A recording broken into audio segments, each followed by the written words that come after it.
We know everyone is excited for tonight's meetup because we all are. And in our last meetup, we showed that we can remain together at home. So tonight, with the support of UN Women, we will continue connecting and supporting each other as we women rise above COVID. Good evening, everyone. I'm so happy to see so many ladies here already. We've just about started and just about kicked off the evening. We have a very packed evening ahead of us. So thank you for being here early and for joining us. For those of you who are new, please post in the comments and let us know if this is your first time at Connected Women. And if you've been an active member of one of our Connected Women groups, one of the meetup groups that happens in 76 cities in the Philippines and 88 cities in total all over the world, then do let us know where. We really started as a community that was focused on helping women use technology better. Of course, that was before COVID and this crisis happened, but we really saw technology as a tool that is a game changer and very empowering to help people, get connected, to learn, to find information that they may not have had access to before. It's a very leveling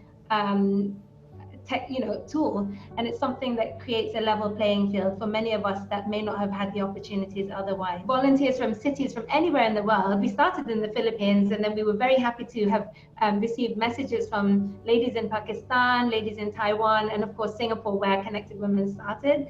And they wanted to keep running or start running meetups in their respective cities. So we provide a little kit, and it provides you with the deck and the meetup sort of how to run the meetup instructions and best practices. And we basically guide and support these volunteer-led meetups. And I'm so excited that in just 2 years since we launched the first 7 groups, we actually have had almost 15,000 women registering for our events. And I'd like to take this opportunity to wish Connected Women Pakistan a very happy 2nd anniversary. They just celebrated their 2nd anniversary. And all of our meetup hosts are volunteers. So we're very, very thankful that there are women that really feel passionately about our mission and want to take this into their local towns and cities and share and spread the word about Connected Women's advocacy there. When this pandemic really happened, my business, because it's in events, was badly hit. So it was like, in terms of evolving, really, I started really depressed, really like insecure of what's happening like around, because I've been seeing a lot of businesses still thrive in this situation. So in terms of Priya was right. It's all about mindset. I think the title of this panel discussion is Challenges and Opportunities for Innovation. So maybe like shifting from challenging scenario to sort of like a scenario where you see opportunities. It's really more about mindset. And I've realized that along the way, you have to acknowledge that you cannot control these things, but look at the things that you can control. So for example, in my own little way, like, I don't know if it's a big thing that I vlog on a daily basis. I interview different kinds of businesses from Tuesdays to Fridays. But for me, it's one of the things that I know that I'm in control of, and it makes me happy. It makes me like feel fulfilled. Plus the fact that I'm an extrovert, so I need people to talk to on a daily basis. So that's why I'm doing that. It's been an incredibly strange time, right? I think the first few weeks I was stunned. Like most people, I didn't go into fear. I'm not really a fear sort of person. But one of the things that I do is I read and watch a lot. I try to stay on the pulse of what's going on in the world anyway. I've always done it. And I think for the first month, maybe even 2 months, I got lost in the story of the time. But the other thing that I noticed was that a lot of my community were participating in fear on social media, which I personally believe if you participate in fear, you're going to suffer in the longer term. So we have an opportunity to rebuild the world anew and to do what we've needed to do that the world never had the guts to do. So for me, it's an opportunity to step into that voice, right? Come on, guys, let's do it. We're running out of time.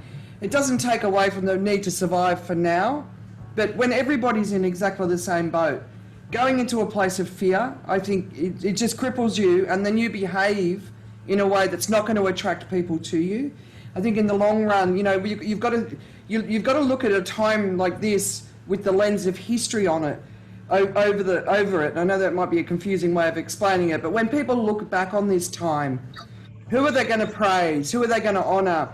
Who's going to have the business, right? And it's not going to be the people who are scrabbling around trying to win small pieces of business. It's going to be the people that gave people hope.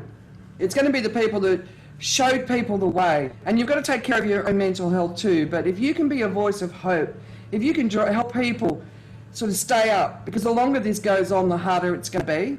If you can help drive people through this time, it's just going to make such a big difference for your long-term success. And it might be completely different to what you're trying to achieve now. Sometimes I feel a bit lost. The last few weeks have been pretty grim because the world's a pretty angry place at the moment, and I don't like that.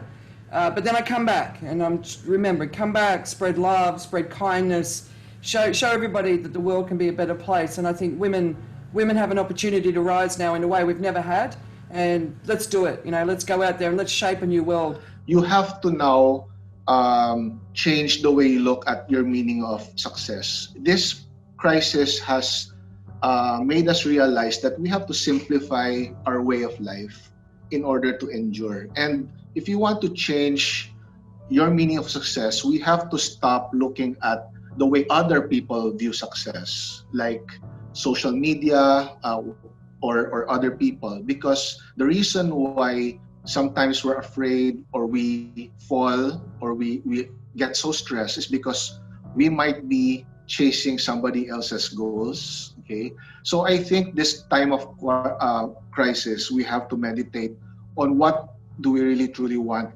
with our business in our lives, and maybe it's already within our reach, and we don't have to be so stressed. And maybe the road, the path to my success is already not so difficult to do, and even with the crisis, I'm able to accomplish it. Okay, during this crisis and moving forward, you only have to ask yourself two things. Okay, what brings value and what drives results? If the answer to these two questions, if you cannot answer this, then just throw it out the window. Everything you do now has to bring value and drive results. If not, don't do it, because we only have 24 hours in a day. Okay, and we just have to make sure we maximize these 24 hours. Okay, the idea is to endure first and recover. Okay, so you have to make sure, how will I win this week in the short term? Okay, long term, shouldn't we look long term? Because everything is unexpected. Okay, we cannot predict, even the experts cannot predict. The reality is that things kind of suddenly went bad. People had big plans of rolling out products, services, personal things, and it just feels like it changed overnight. And sometimes, even though, as women, we are crisis managers always, and as entrepreneurs, we are built for crisis. I think this unprecedented kind of nature, I think, hit all of us in different ways. You were at the cusp of launching a big product or service, and you've spent all the money on that, and you have not been able to, and it feels like your dreams are being dashed. You're not alone. And I think for me, that has been the overwhelming message, that they're not alone. And if at all, there's a time to just remember our humanity. I think that's really what this crisis has brought in. For many people, I think in the beginning, they're like, oh, it's such an equalizer. It affects everybody. But actually, it's exposed how deep the inequalities are in our economies, in our communities. And those of us, it shows how privileged we are. And I think for many of us, I think for the first time, we are acknowledging that privilege more consciously. So that is a big lesson. And then using that privilege for something good. I think there is definitely a great movement of people wanting to do more. They want to give back. This is a significant change that the world is going through, and out the other side, it's going to be a different world, right? So don't miss the time to reflect. Everybody I'm talking to is running at 1,000,000 miles an hour. Too many of us get knocked off. We get knocked off our values, right? So re-identify, what are your core values? What's really important to you, and what are you not willing to sacrifice? Reconnect to those values and get deeply entrenched in it. Someone said, I'm so brave. The only reason I'm brave is because nobody can knock me off my values, right? So get connected with your values. This is a time for big change. And then whatever you do, give to each other, support each other, be part of this community, share each other's work, help each other get business. That's the way we're going to get through this time, right? So just remember to slow down and to think. We've been running at such a speed. I don't know about you guys, but I haven't liked a lot of what I've been seeing about our world. Too fast, too many shortcuts. It's not real. It doesn't touch anyone's heart. There's too much fakeness. It's too false, right? And I think it's a chance for us to say, do we actually want to have that again? Or do we want something better, something more real, something more beautiful? And that's what I would like to encourage. Own your voice, get out there, speak up, speak your truth. Don't worry about the trolls, the bullies, the nasty people. They're never going to go away. But if enough of us speak up, they can't shut us all down. All right. So let's support each other and let's change the world together. Because the only ones who are going to do it is us women. Because the men have gotten us into this mess. All right. Sorry, Jason and Bobby. Thank you, Andrea. Sorry about that. What stage of the business are you right now at this stage? Are you still struggling? So if you are, can you put in an S? Are you okay? Then please give me an okay. Or are you thriving? Because I do know that some people are actually, already in a business where, you were literally primed for this online interaction and working, that you were already maybe working from home. So this was really a time where you have never been more busy than ever. Okay, I am seeing a lot of S's. Sometimes okay, that's good. Yeah, we're getting better. A few T's around. I love that. S, struggling, but will definitely be thriving. Oh, that's perfect. I really love that spirit. The first month of the quarantine, I was doing fine. I was exercising, I had Zoom socials, and I was attending a lot of webinars.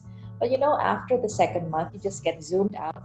You get online fatigue. And truthfully, I had to shut down all my socials. I go back to what Andrea said earlier about reflecting, and I've been doing a lot of that lately. In fact, mindfulness practices have anchored me mentally. I've been doing more pausing and reflecting and avoiding being reactive because, things are changing rapidly and everything is so dynamic. So we just have to, right now, just go with the flow. Things can happen to us, at any moment. COVID is a major event that affected everyone. But, it's not just COVID that can throw us off. Yes. Even the simplest thing like, traffic or a failed device, forgetting your cell phone, your Grab doesn't come on time. All these things can get us into a state of panic, of irritation, of anger, of impatience. And if we are not aware and not mindful, then our autopilot behavior, as we call it, can just suddenly kick in. And so that is where the practice of mindfulness becomes really helpful. A new term that I learned called technological equanimity. So how do we maintain a sense of calm and balance when technology fails? The moment after I introduced you and you started your story, my computer went dead too. And how did that feel? Texting, panicking, but yeah, then you have to just remind yourself, right? Okay, breathe, Yes. and let's just get through this. And Yep. Yeah, I was actually texting Shine, and she said, that happened to me. It's been bad the last few days in terms of connection. I said, no, this isn't entirely my fault. So it was a user problem. What should they be doing? Like a quick, something that they can practice already. All right. So I think the best way is not to tell them, but for me to show you how it's done. So we'll do a quick practice together. So, so that you can pick up something that you can do after this talk. And it's very, very simple, and it only needs maybe less than a minute. So this is called a 3-breath practice. Cool. 3-breath practice. Okay, so everyone can do 3 breaths, right? Yes. I hope so. Okay, so this is how it's gonna go. On the first breath, you're just going to pay attention to the entire cycle of breath. So just observe as your breath goes in through the nose, through the body, and as it goes out. So just one cycle of breath, yeah, for the first breath. And then on the second breath, relax your body. Yeah, and then on the third breath, you just ask yourself, what's important now? What's important now? All right? So are you ready to do that? Okay. So just, sit wherever you are. Just take your feet to the floor. Rest your hands on your lap. All right? You can close your eyes or just gaze down on the table, on the floor, whichever. All right. Let's all together take a breath. As you inhale, feel the air go through the nose. Let it go through your body. Observe how it travels. Notice when it turns to an exhale. And then just allow the breath to come out through the nose as well. Taking your second breath. Inhale. And as you exhale, relax the body, particularly the areas that are tense. And then take your third breath and then ask yourself, what's important now?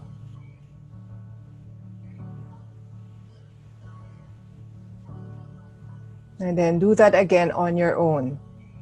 All right? At your own pace.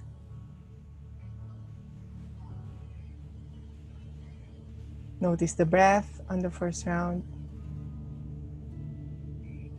Second round, relax the body. In the third breath, what's important now?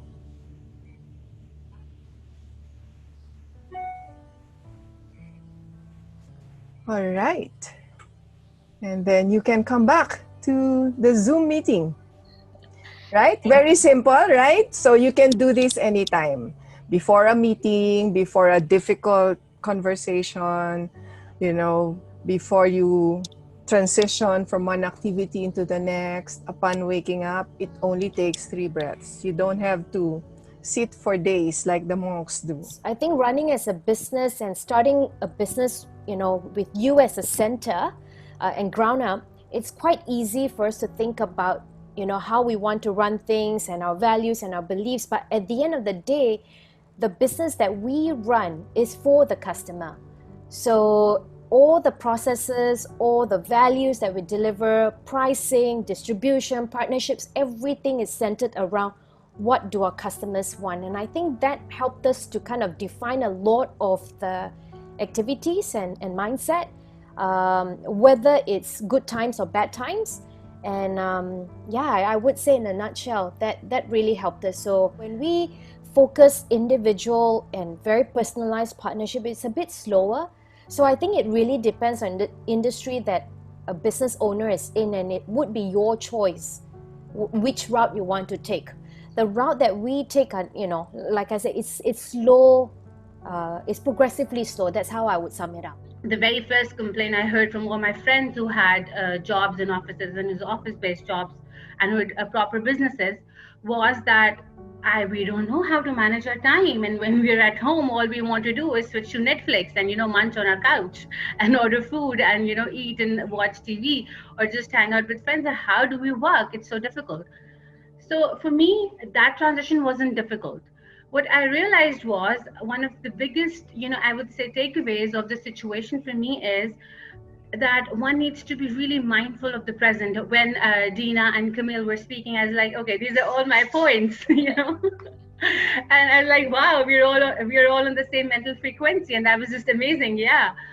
So what I realized was that you need to really seize the moment. I know, and that means that you need to accept the trauma and the trouble you're in. You need to reflect into yourself. You need to be aware of the emotions you're dealing with, and to make your peace with them. And it's okay to feel sad, and it's okay to be in a trauma. It's completely fine. You need to accept and embrace that. But you need to also realize that that moment and that emotion passes away after some time.